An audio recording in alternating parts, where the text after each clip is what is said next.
All right. Hello, everyone. May I please have your attention? Thank you for coming and welcome to the Fall 2023 Persuasion Contagion. Uh, so,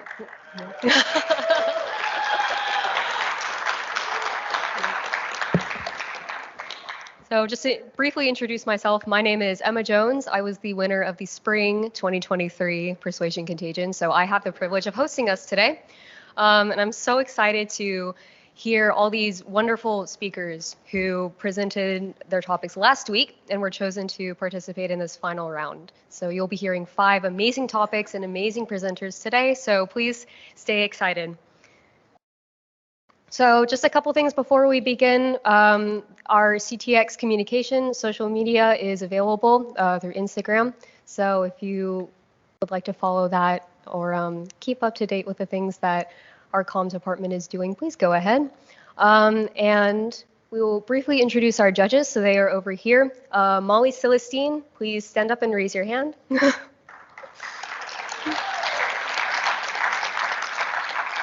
have Kayla Reed.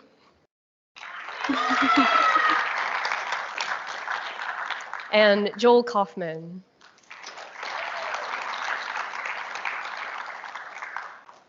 All right, so I won't speak too much longer. So without further ado, we will first introduce Audrey Frost.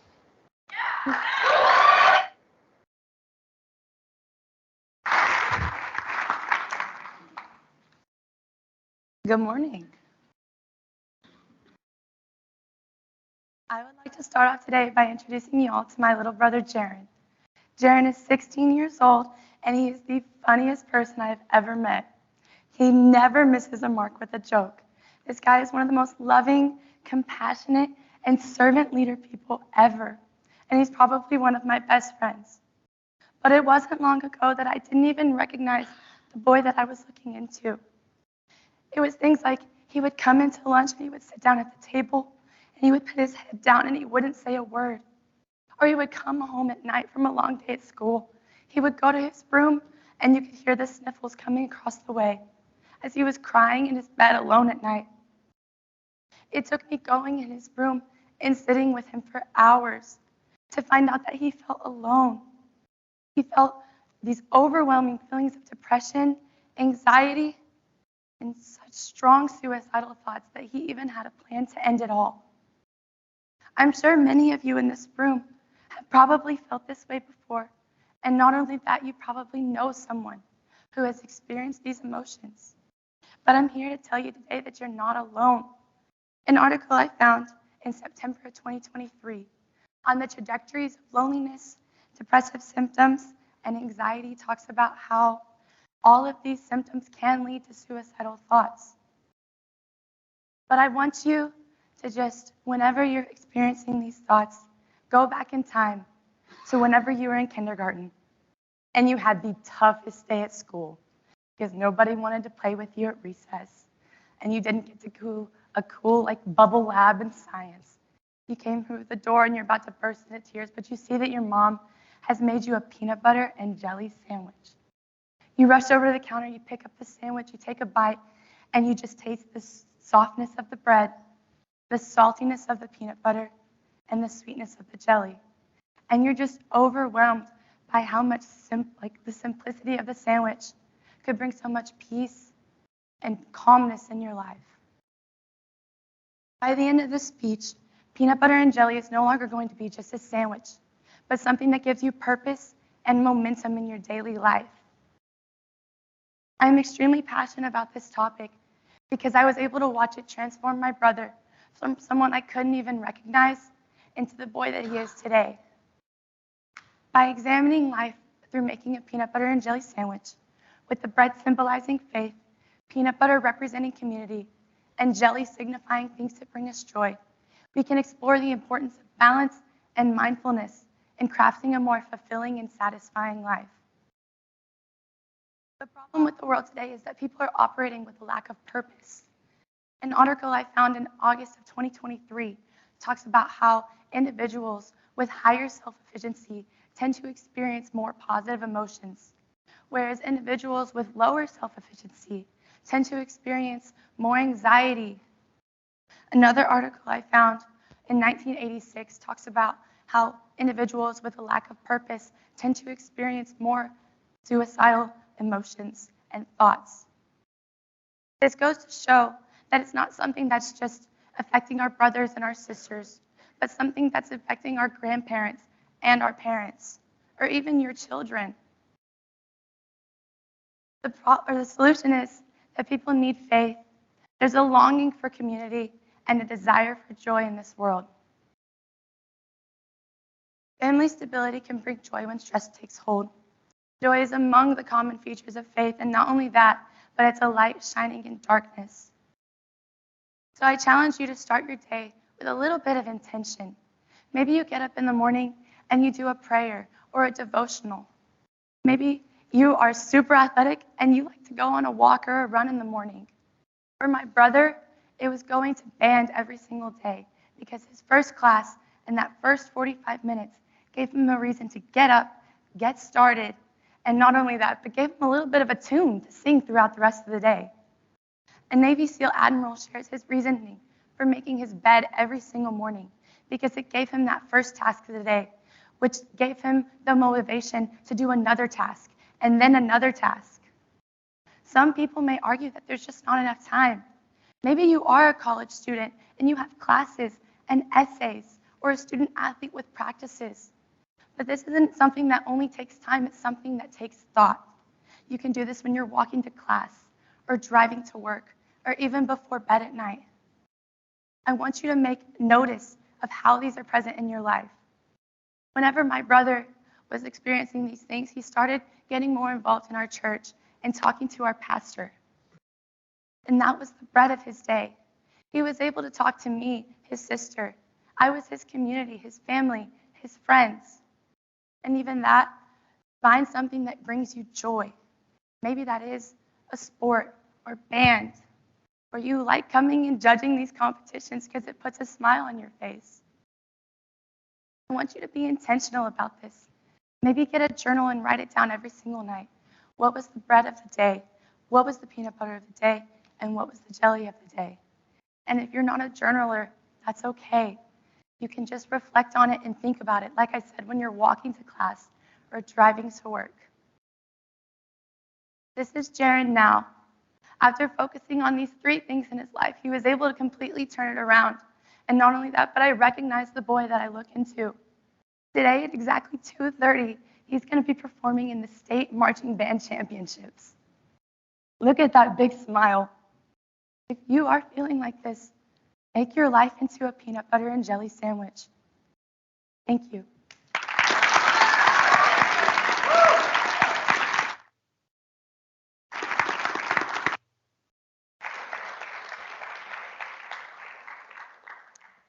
Well, I think we should start having peanut butter and jelly for lunch now. All right, so our next, our next speaker is Edward Wensley. Please give him a good hand.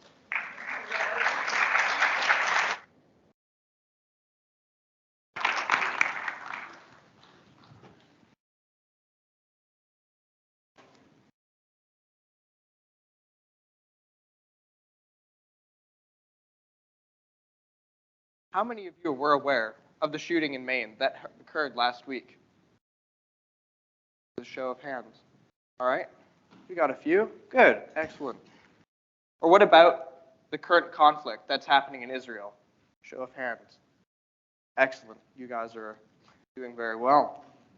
And what about the forest fires that were happening in California last week? All right, great. We need to stay informed of the world around us, and we need to take a stance on the issues that occur and have an opinion. Because if we don't know what's happening and we don't take a stance, then the few people who do will make all of the decisions for you, and you won't be able to know or have an opinion, and you won't be able to do anything about it because it will be too late. Right now, there are problems, crises, wars, and struggles happening all the time, all over the world, and it can be so overwhelming that we just want to turn our heads. But we need to keep looking and keep staying informed so that we can inform those that we love and care about around us. Well, I grew up in a different country, and it was just expected of me to know what was happening around the world. And so every day during lunch, they would play a version of the news for us, and so all of us kids, we knew what was happening. So when I moved here to the US, I was dumbfounded by the lack of information being consumed by the American youth. And the little bit of information that was being consumed was riddled with lies and deceit. An example of this would be chocolate milk. According to a study done by the US Dairy Foundation, it found that 7% of American adults think that chocolate milk comes from brown cows. So if 7% doesn't seem like a huge number, that equates to roughly 21 million Americans. And that's not like American children, that's American adults. So that's pretty terrifying. So please, allow me to share with you the problem of not being informed, how we can get informed, as well as the benefits of doing so. So you might be thinking, Eddie, is this really a problem? Well, here are some shocking statistics that I think you might find surprising.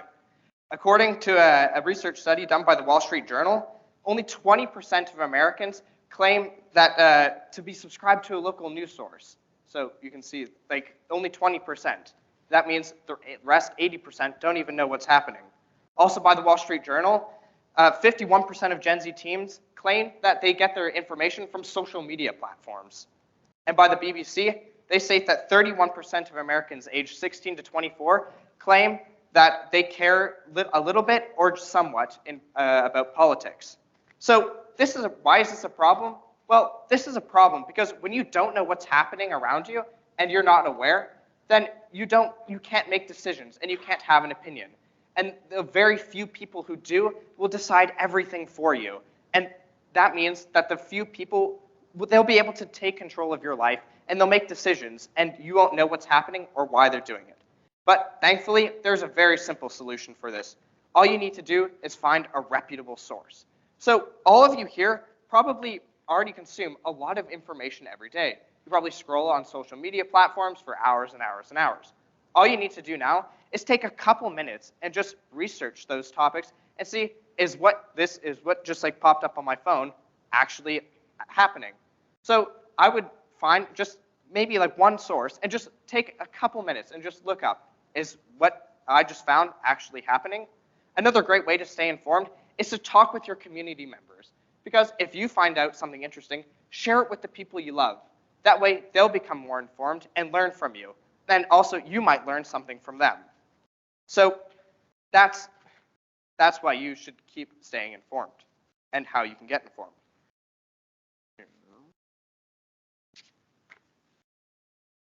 But is this really going to positively impact your life?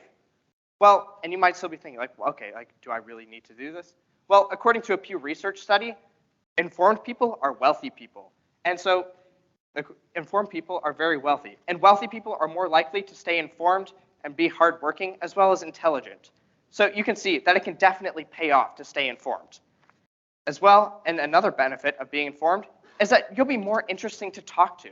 And people will want to listen to you. Because we may not want to admit this, but we all love to learn from people. And so when you realize that you can learn from someone and get information from them, you'll want to talk to them. And you'll also be able to use the information that you've learned. You'll be able to apply it to other people and have a dual perspective. And you'll be able to offer advice to people who may have a little bit less information from you. You'll also be less susceptible to lies. And people won't be able to take advantage of you anymore. Because when you're informed and you know what's happening, people won't be able to use your lack of information against you. And now you'll be able to protect those in your community and those you love. So as I end my time here today with you, I hope I've made you aware of the problem of not being informed, how you can get informed, as well as the benefits of doing so. I urge all of you to go and find at least one reputable news source. Here's a giant list of all the most popular ones, as well as their biases, so which way they lean. I encourage you, just pick one of them and listen to it maybe just a couple times a week. And maybe help a family member find some as well.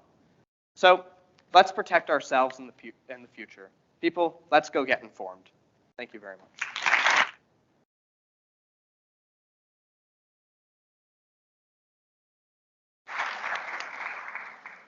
Thank you very much. So our third speaker today will be Spencer Rabb. Please give him a hand.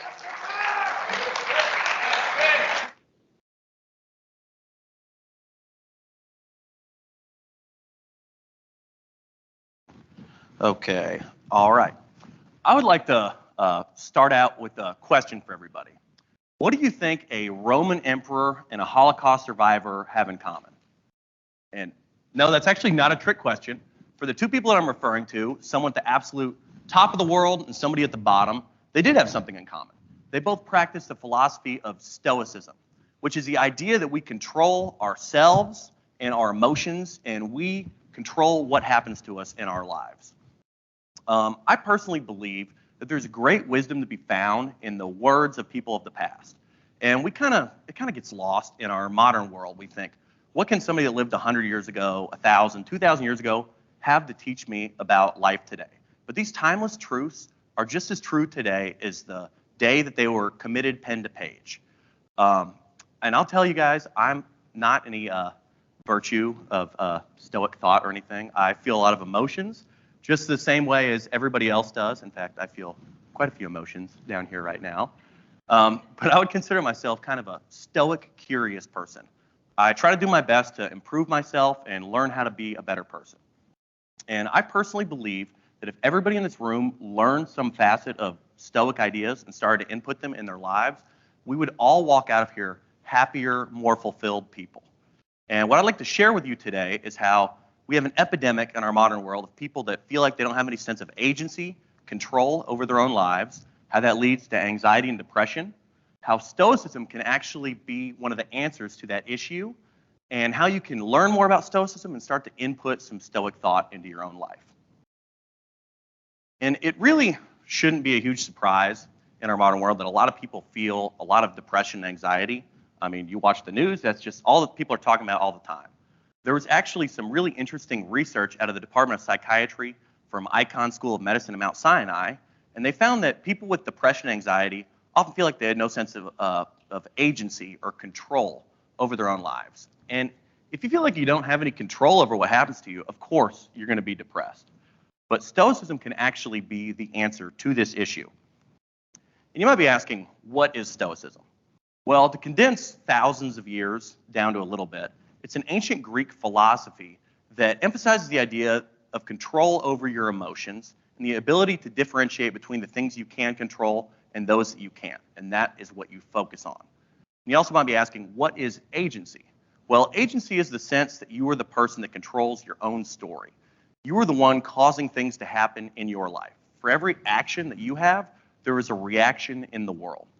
And one thing I found really interesting is actually some research out of Birkbeck University in the UK that showed that people that have really high levels of depression, anxiety, high worriers, when they underwent some form of Stoic training, they actually showed a pretty notable decrease in symptoms.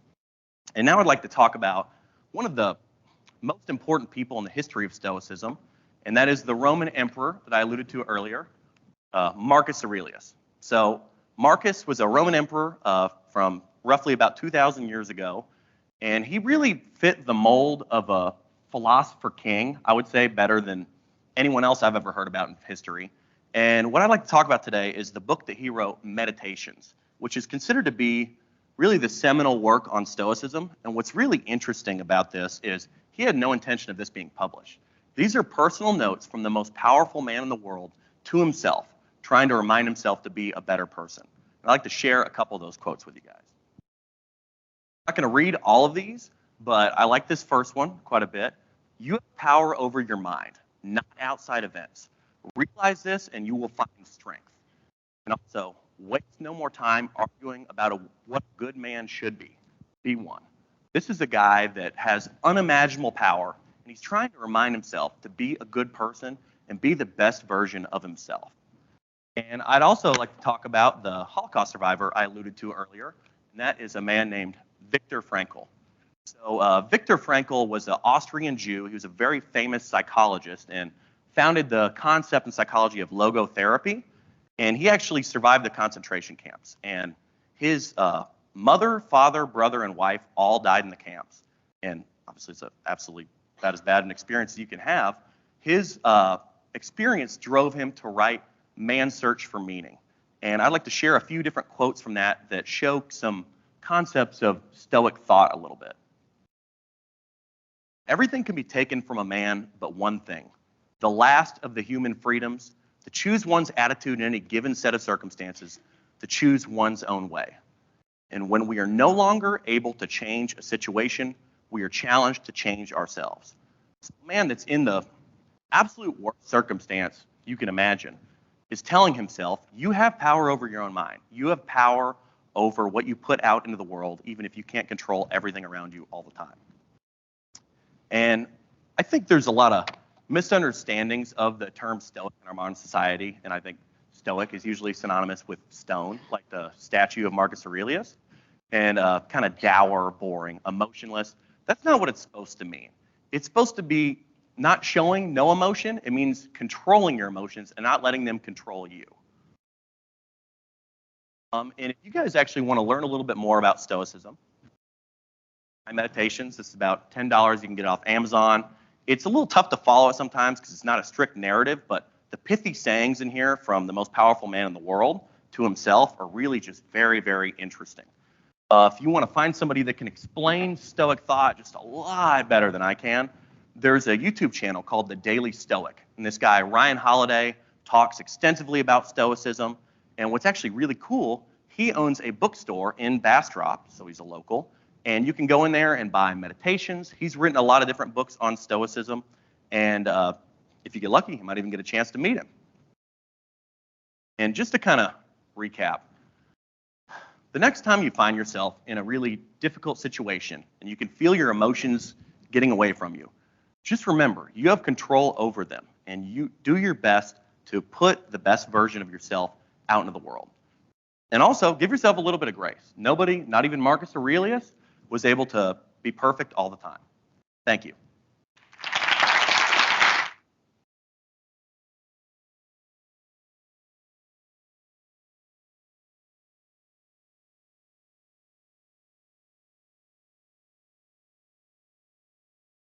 Thank you very much. So now our fourth speaker is Sebastian Lambright. Hi. How's it going, y'all? I'm Sebastian, and over the spring, I went through the worst breakup of my life. We're talking, this is someone I talked to, every day, 2 years in a row, to complete no contact. I ended up with a lot of free time, and I spent that free time scrolling through Instagram, like many people do. Instagram Reels, addicted to that. I got on the gym sort of grind there, following videos, got advice for that. And, it started recommending more of these types of videos. What you watch, it influences what it recommends. So as I started to see that, I started to see more content there. I started to watch certain shows, and I got more content with that. And it was somewhere along the line, I guess, between the gym, the BoJack Horseman rewatches, the Berserk, where it decided this is someone who has gone through a breakup recently. And it recommended one breakup video, and from there I was hooked. It's addictive. You want to wallow with that. You want to suffer with other people suffering. So it just made this feedback loop where I was watching these videos and just feeling worse. I wasn't really feeling better. And somewhere along that line, it started to recommend misogynist content, and that kind of took me a step back. I was raised by a single mother. My best friend is my 14-year-old sister. That's not really who I am as a person. So I wanted to take a step back and really identify, why is it showing me this? What's going on here? That's kind of the hidden danger of algorithmic content, which is what I'm going to be talking about, is that it doesn't prioritize what's true. It doesn't prioritize what's beneficial or helpful. It prioritizes what's controversial, what gets clicks, what engages with people. 72% of Americans use social media every day. Does anyone in here not use social media every day? You can raise your hand. Way to go. That's one. 70% of Americans use Facebook, Instagram, TikTok, or other algorithm-based content. And that should concern you, because whenever we have these systems, these machines that are telling us what content goes in front of our faces, there is a sort of degree of authorial intent there that I think we should just be a little bit more mindful of. So over the course of this presentation, I want to talk to you all about the problems of social media algorithm, what we can do to fix it, and what things would look like without a reliance on content-driven engagement. So I'm going to get right to it with the problems. Starting off with echo chambers. Algorithm, it feeds into confirmation biases. Whenever you like or rewatch a video, it can tell you like this. It wants to keep you hooked. It wants to keep you on the app for as long as it can. So it shows you things that it knows that you're going to agree with. So you're not getting a whole range of opinions. You're getting what already confirms with what you believe. And that leads to an increase in polarization. That's why it's so difficult to have like conversations with family members at Thanksgiving, because you're getting two completely different sets of like world events. Disinformation is another major point. 90% of Americans believe that they have an above average ability to spot fake news. However, according to the National Academy of Sciences, 3 in 4 overestimate that. So despite most people believing that they can spot fake news, most of them cannot. And that should worry you, because again, algorithm, it doesn't prioritize what's true, it prioritizes what gets clicks, what can keep people engaged, what can keep people interested. So all the more reason to be a little bit more skeptical. With this day and age, we are moving to a more visual society. Instagram is a source of news for people. Facebook is a source of news rather than these traditional media sources. And lastly, addiction. These apps, they're financially incentivized to keep you scrolling. Frances Haugen, a Facebook whistleblower, had a pretty famous hearing in front of the Senate a few years back. And she said that these platforms, they know what they're doing. But again, the more time you spend on that app, the more ads they can sell. So they want you there for as long as they can have you. According to Common Sense Media, children spend up to 7 hours a day on TikTok. It's frictionless. You don't have to think about what you're going to watch. It can be really easy to just get into that rhythm and just sit with that. And that, again, it should concern us. There are things that we can do to fix this. We can start by changing our personal habits. If you like the algorithm, if you don't want to mix things up too much, just start by liking everything. Literally, I mean everything. Like, I mean vacation brags, baby pictures, I mean, you name it. And don't just stop there. Start with liking, once it starts with that and you get a lot of happy like friends and relatives, start liking prestige media on either side of an argument. That way you get a diverse point of view. You get a range of opinions. That way you're not just getting this one sort of belief that already confirms what you already believe. You can also switch your feeds to focus on recency instead of that algorithm. Put your feed in chronological order. Instagram, TikTok, Facebook, all of them have options to do this. And just by doing that, you're having a more human curated timeline rather than what the algorithm, what this machine wants you to see. There's also systemic change. We can make chronological feeds the default. Yes, it's not going to make as much money, but I think ultimately it would have a large benefit. We can increase the transparency. Why are we seeing certain advertisements? Why is this being put in front of me? If these websites, if these platforms can put that in front of us and let us know, the sort of reasoning behind it, I think that would go a long way to increasing a sort of, like I said, transparency with the platform. And lastly, there's a Communications Decency Act, Section 230. These are known as like the 26 words that have kind of written the modern internet, which states that websites cannot be held accountable for the content that their users publish, which is great. However, whenever an algorithm starts to put certain things in front of people, there begins to be authorial intent, and they should be more mindful of that. All right, so I know it's fun to scroll through TikTok for hours. Like I said, I'm an Instagram Reels guy. I will like come home from the gym and like sit for an hour and just watch Reels. I should not. So it's difficult to move away from that, but I want you all to challenge yourselves to think about what things would look like. Imagine what things would look like if we did not rely on this algorithm to put things in front of us. Human-centered content. Rather than what gets likes, what gets clicks, it builds authentic engagement. You're really focusing on things that you are genuinely passionate about, rather than what's popular, what's sensational. And you build a sense of community that way. It reduces polarization. You get more diverse perspectives whenever you're not relying on an algorithm to feed into your confirmation bias. So you get less sensationalism, less misinformation in general. And then it enhances that mental health. Like I said, whenever you are on that feedback loop of just watching these negative videos, you wallow and it makes you miserable. So there's less pressure, less comparison whenever you aren't as focused on likes and what can get popular. And that also improves your offline connections, and it goes a great way to helping you prioritize what's important in your life. So really, I want to challenge you all to take control of your media habits. because there is a kinder, friendlier, and more collaborative internet that is within our reach, and it's within everyone's best interests. Thanks.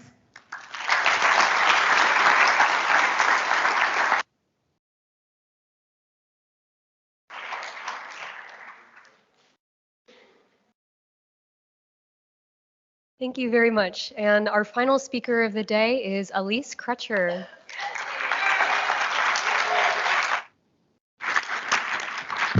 Let's make sure that's working. Let's make sure that college.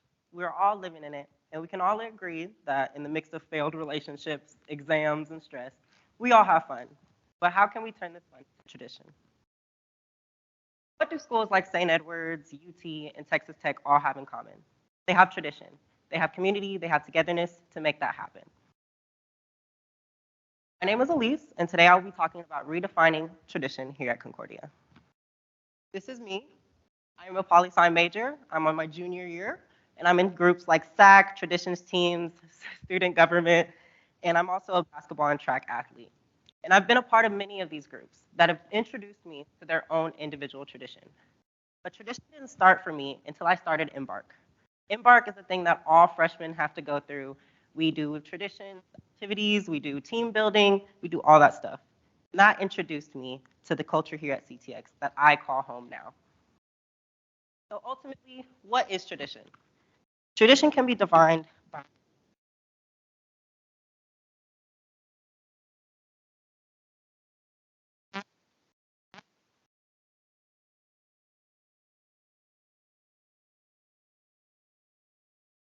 So currently, we have the induction ceremony, we have Tornado Tuesday, we have our famous whoosh signal that we use, we have finals fuel up, and then we have the games and everything that everyone participates and goes to.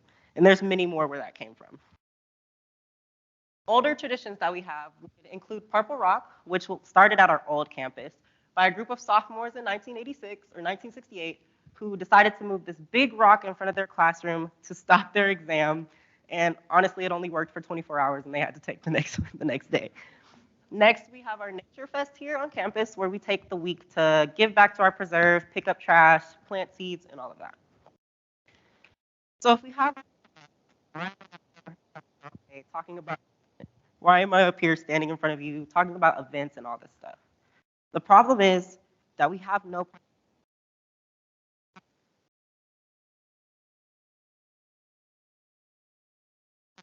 at all.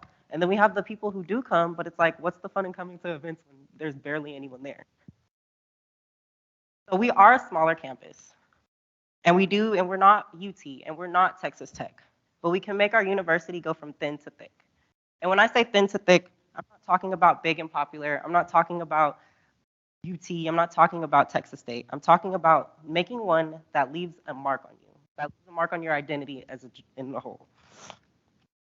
Of course, I decided to pitch my. You guys can like it or love it. I know you guys will love it. But it's basically a color wars water balloon fight. We all dress in white. We fill up these balloons with purple and yellow, and we just go crazy. We can have groups like staff teachers. We can do resident halls, and we can do all that. And of course, I work through the kinks. You guys are going to look at me and be like, what about the plastic? What about all this stuff?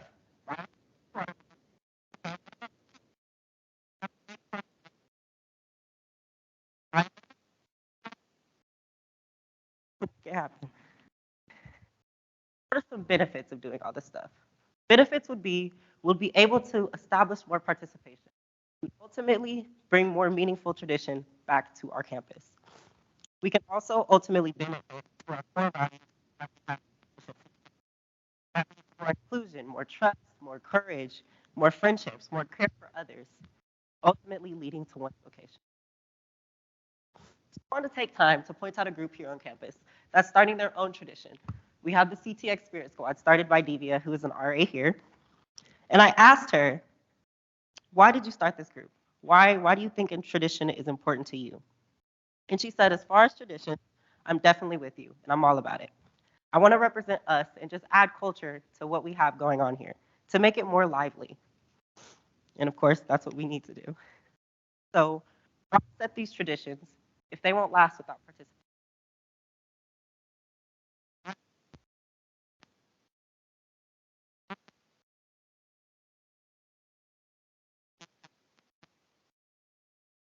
universities like St. Edward's, UT, they have that participation to make them so lively. But if we come together, what can we do? For traditions teams, you can reach out to Dr. Burgess and email her. You can talk to your student government. You can get into the community and you can attend town hall. Attending town hall, you can pitch your ideas, you can pitch your problems, all of that. And then also join clubs, join Spirit Squad, just be in it. If we be in it, we can be the St. Edwards, we can be the UT, and then we can also be together. Thank you.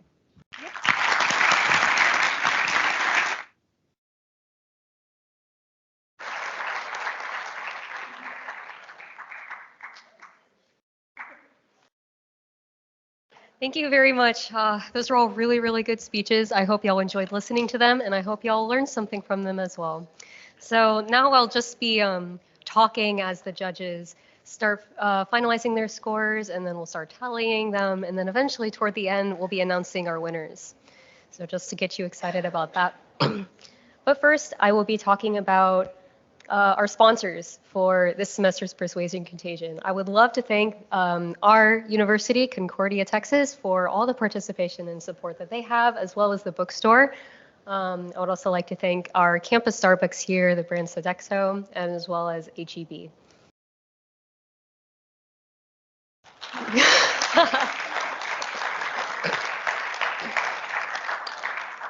Yep. So now we'll be running through our list of prizes. So first place gets a lot. They have the option of attaining a $2,000 scholarship to an on-ground MBA here at Concordia, Texas. That's optional, you know, if they are considering doing an MBA. But whether or not they do that, they can get a $1,000 scholarship to their undergrad degree here. They get a $75 gift certificate to HEB, one for the bookstore, one for Starbucks, and then 2 ACL tickets. And then, unfortunately, everything else gets quite a bit smaller from there, but that's okay. Second place gets $65 to HEB, $40 for the campus bookstore here, and then $20 for a campus Starbucks. And third place, $50 for HEB, $30 for the bookstore, $15 for the campus Starbucks. Fourth place is $40 to HEB, $20 to the bookstore, and $10 to the campus Starbucks. And then finally, fifth place, still very, very notable. You still get something, so that's good. $20 to HEB, $10 to the bookstore, and then $5 to the campus Starbucks. And so now I will introduce more our judges who so willingly came and participated with us. So I would first like to introduce Molly Celestine. She is a former adjunct professor here at CTX, so we thank all of her work that she's done here so far. She maintained a full-time role at Canva as a design educator for higher education. And yeah, she's been married for a long time.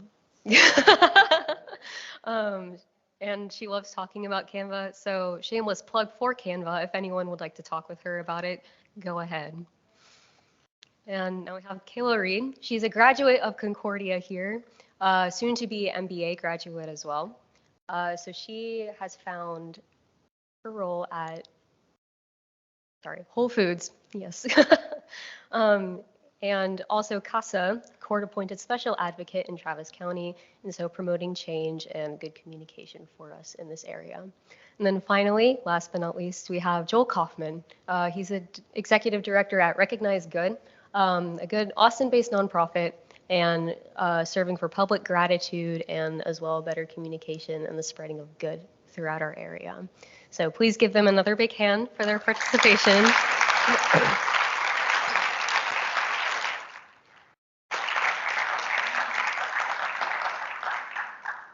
Well, I don't think we're done tallying scores yet, so I think we'll just have to wait for a couple minutes. I hope everyone's day has been going well so far. I don't know any good jokes. Well, I mean, I would like to state how our participants here today have worked so hard to prepare all the topics that they presented today. They worked so hard in preparing for their scripts and putting all of their ideas in these presentations together. So I think we should give them a special round of applause for all of their hard work.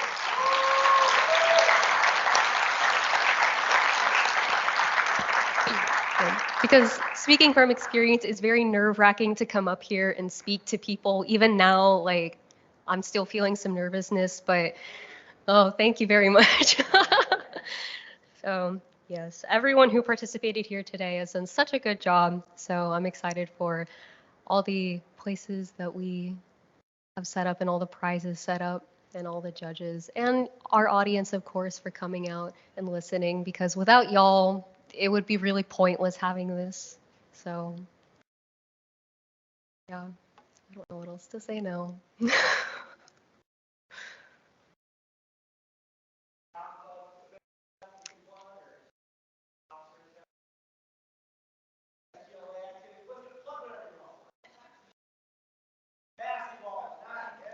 Yes, we have a basketball opener tonight in the gym. I forgot what time it is, so 5:30.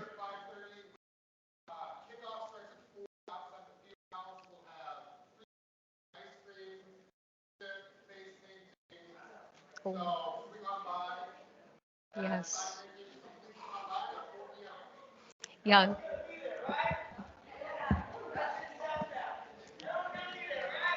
Yeah. Y'all want free food? Free food.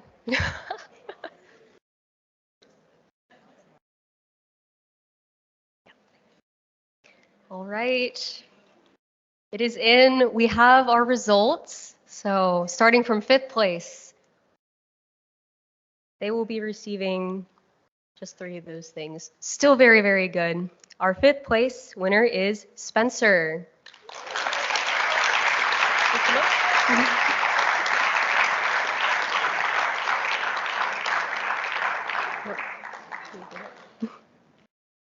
Very, very good job. Now, our fourth place winner is Edward.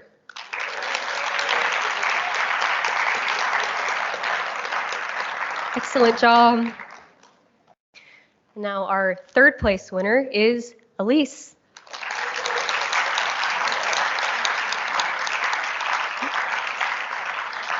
You did a very, very good job.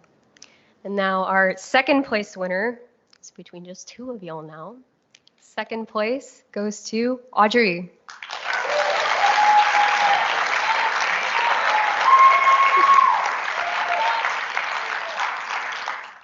And so our first place winner goes to Sebastian. Good job.